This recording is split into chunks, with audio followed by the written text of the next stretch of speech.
நம்ம வீட்டில் என்ன சாப்பாடுன்னு பார்க்கலாமா? காலையில் வந்து கருப்பு கவுனி அரிசி கஞ்சி. இது வந்து தேங்காய் உளுத்தம்பருப்பு பூண்டெல்லாம் வச்சு சட்னி அரைச்சிருக்கேன். இது துவையல் அரைச்சிருக்கேன்.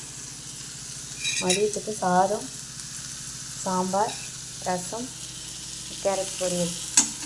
இது வந்து எப்படி செஞ்சேன்றத வீடியோ இதுலேயும் வந்திருக்கு, பாருங்கள். நீங்கள் செஞ்சு சாப்பிட்டு பாருங்கள் எப்படின்னு சொல்லி. Thank you friends. அவ்வளோதான் நம்ம வீட்டில் டிஃபன் சாப்பாடு எல்லாம். தேங்க்யூ. இந்த துவையல் வந்து தோசை, இட்லி, சப்பாத்தி எல்லாத்துக்குமே நல்லாயிருக்கும். சாதத்துக்கு தொட்டு சாப்பிட்றதுக்கு எல்லாத்துக்குமே நல்லாயிருக்கும். நீங்களும் செஞ்சு பாருங்கள். கஞ்சிக்கு தொட்டுக்கு தேங்காய் உளுத்தம்பருப்பு வச்சு ஒரு துவையல் செய்ய பாருங்கள். எப்படி செய்கிறேன்னு பாருங்கள் ஃப்ரெண்ட்ஸ். எண்ணெய் காஞ்சிட்ருக்கு, ரொம்ப காஞ்சிச்சு. அதனால் பூண்டு போட்டு உளுத்தம்பருப்பு போடுறேன். எல்லாமே நல்லா சேர்ந்துருச்சு.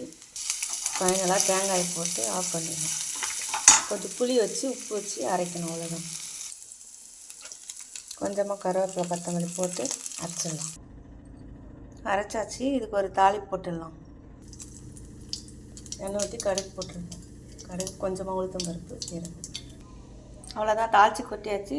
துவையல் ரெடி. இது வந்து தயிர் சாதத்துக்கு, சாம்பார் சாதத்துக்கு எல்லாத்துக்குமே தொட்டு சாப்பிட்லாம். இப்போ வந்து நாங்கள் இந்த கருப்பு கவுனி கஞ்சி செஞ்சுருக்கேன், அதுக்கு தொட்டுட்டு சாப்பிட்ணும். அவ்வளோதான். சூப்பராக இருக்கும் ஃப்ரெண்ட்ஸ். நீங்களும் செஞ்சு சாப்பிட்டு பாருங்கள். தேங்க்யூ.